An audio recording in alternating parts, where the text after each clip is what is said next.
So in the last class, we were discussing about the complications of acute pancreatitis.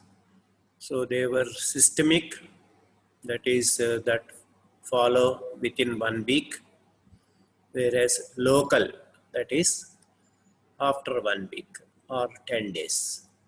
So systemic, all the systems are affected like CVS, kidneys, respiratory system, hematological system, gastrointestinal, neurological and all. And there are metabolic changes also like hypocalcemia, hyperglycemia, hypertriglyceridemia.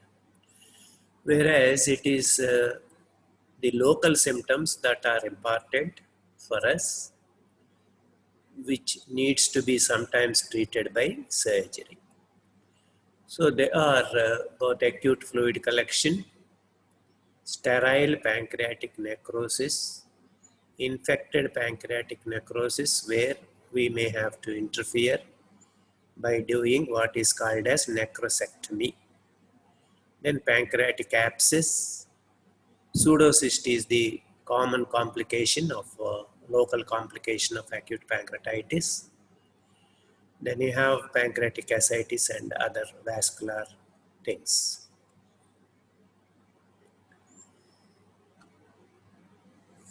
Then these are all the local complications already I have stressed: acute fluid collection, pancreatic necrosis. Infected one needs pancreatic necrosectomy. So this is the infected pancreatic necrosis with even air there. So after opening and then doing necrosectomy, what are all the things we have to do is either we have to drain it continuously or closed drain. Then we can do relaparotomy within 48 to 78 hours, 72 hours. So this is the continuous drainage. So both tubes on this side, both inflow and outflow is there.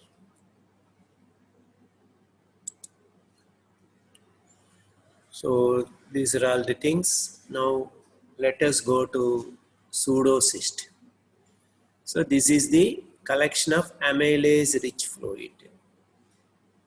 So this is, there is no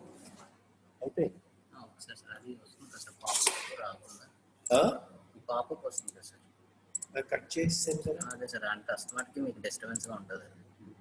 అది time పట్టింది అది record అవ్వడానికి, అంతవరకు నేను record start. మంచి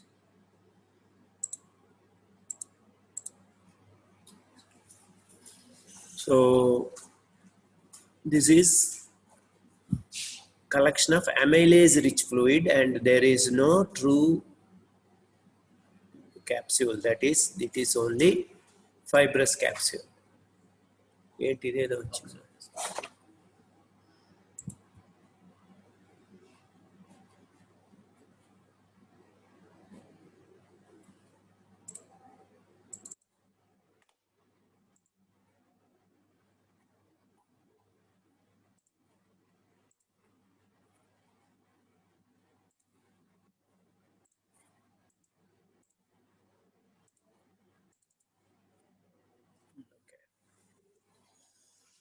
So usually it develops after 4 weeks. So it's a spherical mass in the epigastric region and you need to differentiate it from other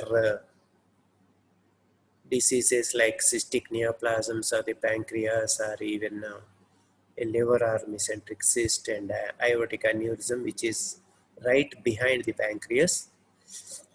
And we have so many investigations to rule out the other. So this is the mass there in the epigastric region and it is pushing the stomach. So this is a CT scan. Complications like infection, rupture, enlargement of the cyst producing pressure effects like even jaundice, obstructive jaundice and erosion into the vessel. So usually it resolves spontaneously, but we have to intervene if there is this 6 formula, that is more than 6 centimeters thick walled and more than 6 weeks. So the operation of choice is cystogastrostomy, which can be done by laparoscopy also. So this is open cystogastrostomy. So this is the cyst wall, this is the posterior wall of the stomach, and this is the anterior wall of the stomach. So chronic pancreatitis also same etiology like acute, but alcohol percentage is more. And there is a typical tropical pancreatitis seen mainly in South India. Coming in young age, there is high incidence of diabetes and calculi also there. And so this is the dilated duct and calcified pancreas. So the treatment is mainly medical, but you may have to do surgery in case of pain, obstruction and mass. So because this mass needs to be differentiated from carcinoma, so you can do surgery because for both the treatment is same. So it is, if it is in the head, it is pancreaticoduodenectomy. Whereas if it is in the body or tail, it is distal pancreatectomy. So this is pancreaticojejunostomy. If only the duct is dilated, there are stones, what we can do is open the duct, remove the stones, and then anastomose the duct to the jejunum like this, Roux-en-Y fashion. So today we'll go to carcinoma of the pancreas. So this is 6th leading cause of cancer death. And the risk factors are increased age, males, smoking, and peculiarly diabetes also. We do not know whether it is diabetes that is precipitating carcinoma or the carcinoma of the pancreas is manifested by diabetes. So vice versa can happen. And similarly, there is already we have discussed about hereditary pancreatitis. It is having 50 to 70 fold of incidence of carcinoma of the pancreas. And similarly, chronic pancreatitis, Lynch, Peutz-Jeghers syndromes, family history of BRCA2. So where is this BRCA? You have heard earlier in which malignancy? BRCA 1 and 2. Or, yes, yeah, 14016, yes, breast. So actually, if this mutation is there, they advise even without disease, prophylactic mastectomy. Okay, so that is the family history importance. So there is another thing, that is breast ovarian cancer syndrome is also more prone for carcinoma of the pancreas, and so is familial adenomatous polyposis. So these are all the predisposing factors of which we are mainly bothered about age, males and smoking. Whereas acute pancreatitis is commonly seen in females also, but carcinoma is more prone to develop in males because of various habits like smoking.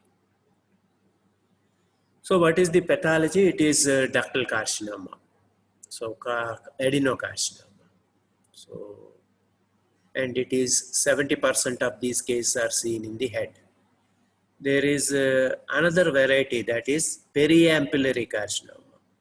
So both are treated similarly and both may manifest similarly. That's why this is also concerned. When we talk about carcinoma of pancreas, it includes periampullary carcinoma also, where the carcinoma can develop in the ampulla of Vater or distal CBD or pancreatic duct or even duodenal papilla. So that's all these set of diseases, cancers are called as periampullary carcinoma.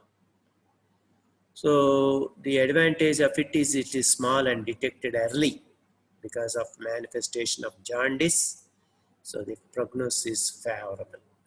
Whereas the routine carcinoma, the prognosis is not that good.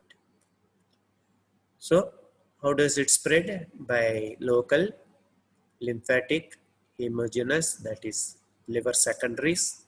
This is the common manifestation which will preclude the surgery. Okay, peritoneal metastasis. So early to metastasize to these regions. Of course, there are benign tumors, mainly cystic tumors. They are called as cystic serous cystadenoma or mucinous cystadenoma, which has got malignant potential. There is another variety that is described as IPMN. So this is intraductal papillary mucinous neoplasms. Okay. Of course, there are other tumors like neuroendocrine carcinoid tumors also, but whenever we think of malignancy of the pancreas, it is carcinoma of the head of the pancreas only. So this is periampullary. You can see the growth here. It is not spread to the most of the area, only here it is localized. So the prognosis is good if you remove this entire thing. Okay. So what are the clinical features? So the clinical features are mainly it is obstructive jaundice. So it is a painless progressive jaundice. So whenever there is jaundice which is painless, you have to think in a male aged above 65 with smoking, you have to think of carcinoma of the pancreas. Okay, because of obstructive jaundice, there is pruritus, dark urine, urobilinogen is more, whereas pale stools, because thercobilin is not there, then steatorrhea, because bile is not going. So because there is no enterohepatic circulation because of this obstructive jaundice. So there is steatorrhea. Of course, nausea, vomiting, anorexia, weight loss in advanced cases will be there. Patient may have these two, either unexplained attack of acute pancreatitis or diabetes. Recent onset of diabetes after 50, we have to suspect carcinoma of the pancreas. Because it's a retroperitoneal organ, if there is back pain, you have to think of retroperitoneal infiltration. Then there will be back pain. Okay. So mainly it is obstructive jaundice and its manifestations like pruritus, dark urine. Okay. So on examination, the patient will have jaundice, obvious features. The jaundice is more than other types of jaundice like hemolytic, which is least, and hepatitis, which is moderate jaundice. So jaundice here may be about 10 milligrams bilirubin. Weight loss is obvious and palpable gallbladder. So this already we have discussed about Kawasar's law. So whenever you feel gallbladder enlarged, then you can usually rule out CBD, choledocholithiasis, stone in the CBD, because with this earlier cholecystitis, the gallbladder gets contracted. So if the gallbladder is normal, means it is something other than the stone disease. There is no cholelithiasis. That's why there is no stone in the CBD. So gallbladder is almost normal and it is grossly enlarged because of obstructive jaundice. So that is Kawasar's law. Of course, there are exceptions, but at this stage, let us forget about them. So think of carcinoma pancreas whenever there is obstructive jaundice with enlarged gallbladder. That's all. So there may be liver enlargement because of metastasis, or the carcinoma itself may be producing a mass which is palpable, but usual manifestation is ascites. Once there is ascites means it is advanced.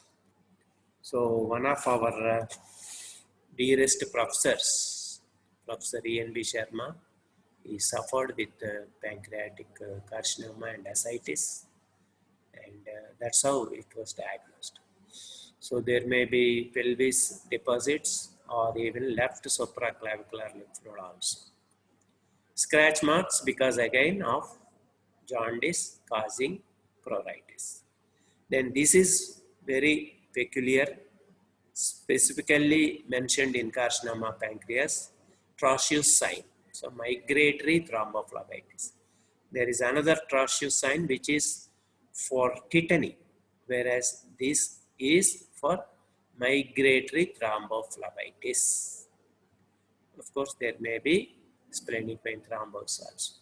So of this, of all these features, you have to think of jaundice, palpable gallbladder, ascites. So these three are very, very important triad: jaundice, gallbladder, and ascites. Okay. So what are the investigations to prove that it is obstructive jaundice? You have to do a lefty and a prothrombin time, which may be prolonged because of this jaundice. Then ultrasound is the basic investigation wherein you can see the grossly enlarged gallbladder, CBD dilatation which is more than 10 millimeters. Usual normal size is 5 millimeters diameter, whereas here it is more than 10. Ascites will be there. So CT scan is done to stage the disease and to assess the resectability. For example, if there are liver secondaries or peritoneal secondaries, you cannot do resection. Only palliative measures. Similarly, distant lymph nodes and superior mesenteric artery. Already I told you in anatomy class that the relationship of superior mesenteric artery is very, very important because it is at the neck. If you cannot separate the pancreas from superior mesenteric artery, it is a futile exercise. You have to close the abdomen. So once again, let's see the relationship of superior mesenteric artery to the pancreas. So that is very, very important. So this is the superior mesenteric artery. So once this is encased by growth, you cannot do anything, only palliative procedures. Whereas if it is superior mesenteric vein, what you can do is you can cut off this portion. This portion you can cut off, and then you do grafting, vein grafting. Okay, that you can do. That's why superior mesenteric vein is relative contraindication, whereas superior mesenteric artery involvement is absolute contraindication. You cannot do anything. So now let us go back. So no, another thing is tumor size is also important. If the tumor is more than 4 to 5 centimeters, it is better to proceed for palliative measures rather than radical surgery. Similarly, duodenum involvement. So, of course, lymph node metastasis within the operative field and invasion of portal or superior mesenteric vein is relative. So, you can do surgery in this setup. Whereas in this setup where there are liver or peritoneal secondaries, involvement of superior mesenteric artery, distal lymph nodes, big no, you cannot do anything. Usually we see in this stage. So out of 100 cases, usually it is 7 to 8 cases that are fit and ready for resection. Remaining are all either advanced or only palliative, or you cannot, patient is not fit. So this is the mass here. You can see how superior mesenteric artery is forming part of the mass. So in this case, almost we cannot do much. So angiography can also be done, MR angiography, and ERCP before surgery is usually not advocated, but it is done in case there is diagnostic. It may be, it is very difficult, as I told you, to differentiate from chronic pancreatitis. So sometimes, because tissue biopsy is not available, you may be in a doubt. So it may be presenting as a space occupying lesion, SOL. So in those cases, you can do ERCP to rule out a chronic pancreatitis. So when the diagnosis is doubtful, or there is deep jaundice more than 10 milligrams, then you have to stent it. Otherwise, patient may not be fit for surgery. But if you stent it before surgery, there is problem, infection. So there are some people who don't bother about the ERCP before surgery. Immediately they will post surgery and explain the risk and then do surgery. Or suppose the patient you have is not immediately fit for surgery. You want to prepare the patient. Meanwhile, to improve the general condition of the patient, you can do ERCP. So otherwise, in a case of carcinoma pancreas, ERCP is not done. Okay. Nowadays, endoscopic ultrasound is done, because if there is diagnostic doubt, what you can do is you can do endoscopic ultrasound, and then endoscopic ultrasound guided tissue diagnosis can be obtained. In case it is chronic pancreatitis, you can tell the patient or assure him that it is okay, it's only a benign condition. Similarly, for tissue cystic tumors also, because already I told you, cystic tumors, particularly serous cyst adenoma, has got good prognosis. How do we diagnose them? By aspirating the fluid and then estimate for CEA levels. Okay. So you can avoid this by doing endoscopic ultrasound. Direct puncture of the skin and peritoneum is avoided. In case it is carcinoma, then there may be seedling along the skin and the peritoneum. So that can be avoided with endoscopy. So for palliative therapy, you need to do tissue diagnosis. Otherwise, you cannot give chemotherapy for a benign case, isn't it?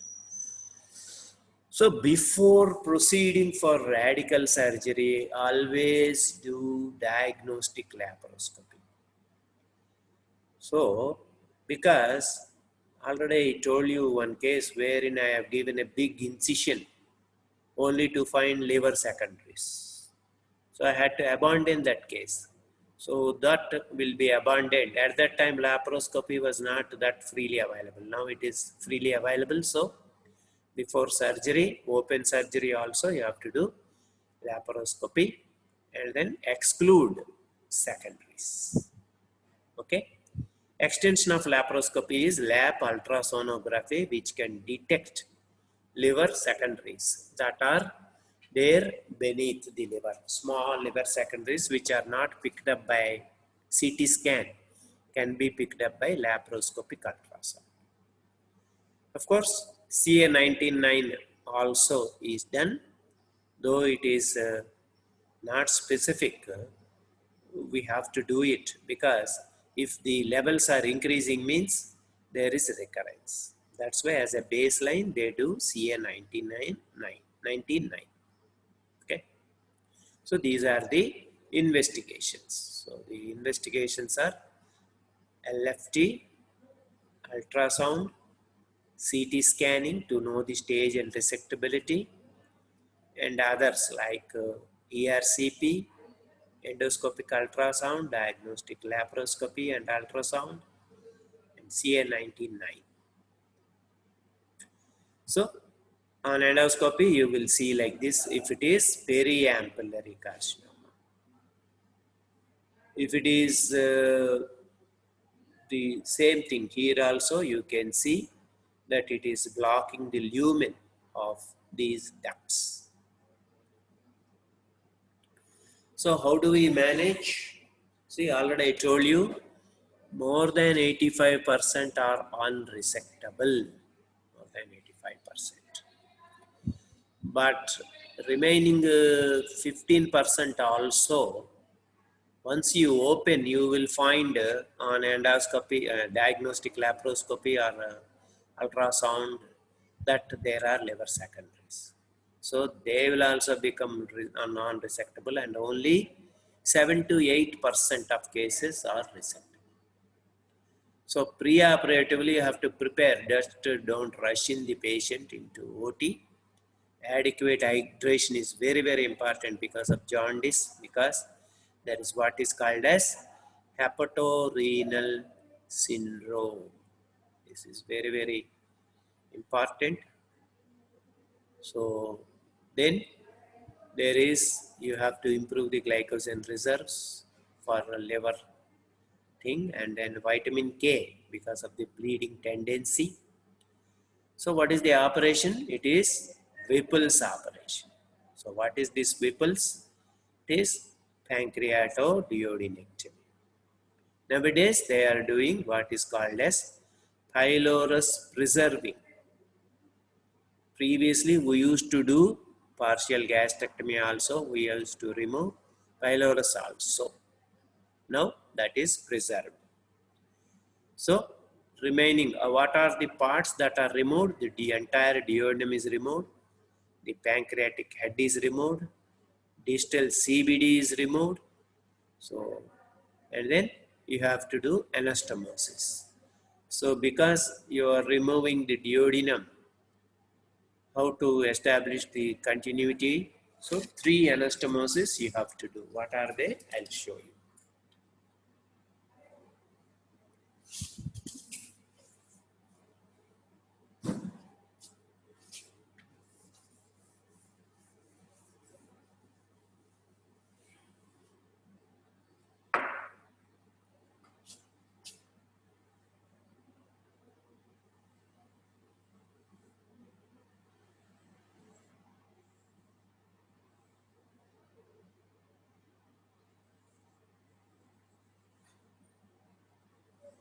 So let us say that this is the growth.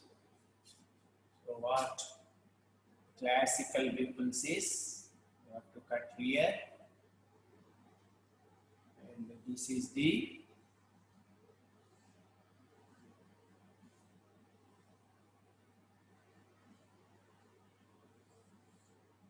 CBD and the gallbladder enlarged.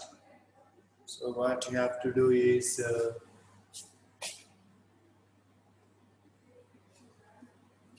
you have to remove this entire complex.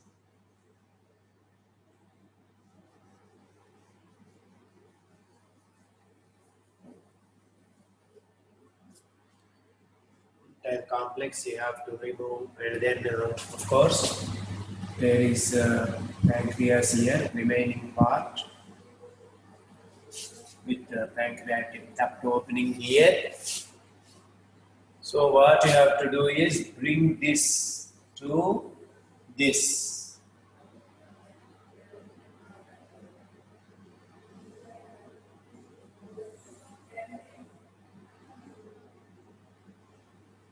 So do what is called as hepatico-jejunostomy.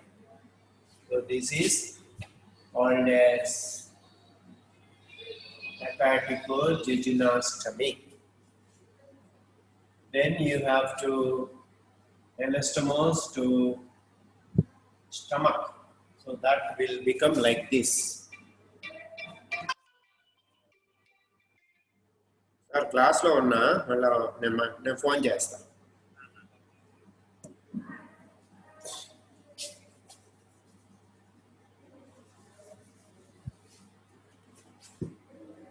So you have to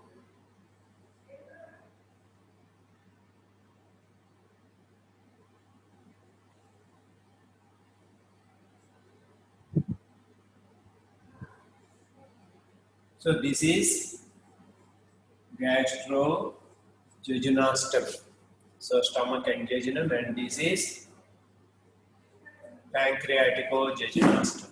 So like that you have to do. So three anastomosis: hepatico-jejunastomy, gastro-jejunastomy, and pancreatico-jejunastomy. You have to do.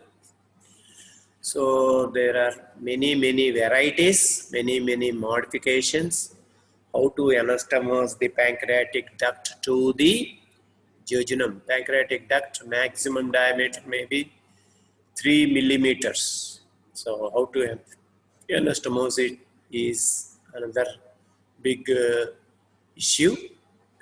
So recently, of course, we are not removing the pylorus. So we are preserving it and then doing anastomosis, gastrojejunastomy to the pylorus. So pylorojejunastomy we are doing. Of course, here you have to remove the gallbladder also. So like this, ultimately it will be like this. Okay. So rarely it may be in the distal part of the pancreas, then you can do either distal or total pancreatectomy. Okay. But commonest 70% is. So here, this is the picture. You can see that this is the pancreas that is preserved. So this is the pancreatic duct. Whereas the structures removed are the pancreatic head.